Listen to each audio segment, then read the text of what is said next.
Hey, what is happening guys, and welcome to the second upcoming updates video for DayZ Standalone of this week. I know we usually have these like every 1 or 2 weeks, but it's exciting times at the moment for DayZ with the upcoming render, and a new status report just went up today, so I thought I would make a video on it. So of course, the first thing we're going to be talking about is the 0.60 update and the status of the new render at the moment. So the 0.60 update is still planned for the end of February, and they said, quote, "We've discussed our intent to have 0.60 build in the hands of consumers at the end of February, and while that is still our goal, we'll have to see how bug fixing and implementation goes over the coming weeks to see if that means stable branch or experimental. I will say it's most likely going to be experimental. I think it would be very odd if they released 0.60 stable with the first implementation of the new render, with not testing it on experimental, see if there is any more bugs, but we'll have to see what happens." And again, they did mention that they have seen performance gains in the internal testing. And at the bottom there we have a list of tasks completed, and that includes detailed terrain shadows, parallelization, and initial simula weather / true sky implementation, and that is the new weather system for the rain that you saw in the video and all that stuff.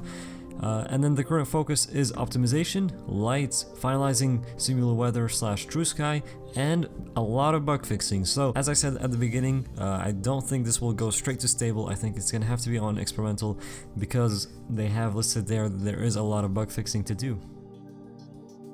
Moving on, we have the first image of the Scout that is currently a work in progress. There was no other information released with this, just the image, but as you can imagine, we will be able to use optics on this, so I'm assuming the hunting scope, and also for ammo, it's most likely going to be the .308 or 5.56. With 0.60 there will also be changes to central economy, and those will come with randomization of vehicle part attachments and firearm attachments. So that means when you find a vehicle, there will be a chance that it will have some parts on it, and that will be completely random what parts those will be. Same goes for the weapons. When you find a weapon, there is going to be a chance that it's going to have a random attachment on it. They said, quote, "Each weapon has a chance to spawn with a random attachment fitting its configuration in addition to its base attachments. The more varied the weapon's potential attachments, the more random the potential configuration. For example, an M4A1 with a BUIS sight, OE handguards, and 4-round magazine, etc." So there is also a chance that the weapons will be spawning with magazines as well, and a lot of people did want to see that in the game. And then lastly, for central economy changes in 0.60, we have magazine spawn capacity. So for this they said, quote, "Magazine initial spawn capacity is now controlled dynamically via the central loot economy control. This allows the development team to set the initial ammo quantity for magazines to a lower value, thus increasing the global quantity of magazines." Moving on to animations, we have a new wounded animation which was shown this week.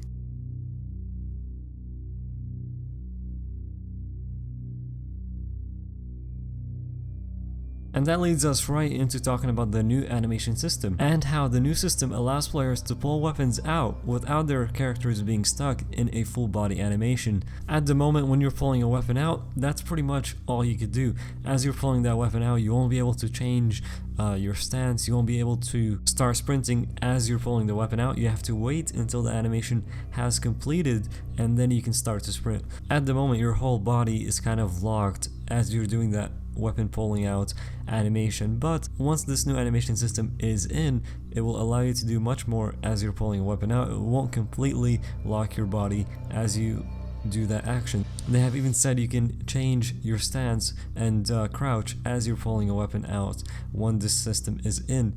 But that's gonna do it for this video. I do hope you guys enjoyed it. If you have, be sure to hit that like, and if you are new, you can subscribe to this channel and also follow me on Twitch and Twitter. You can find the links to those down in the description. Thank you for watching, and we'll see you all in the next video.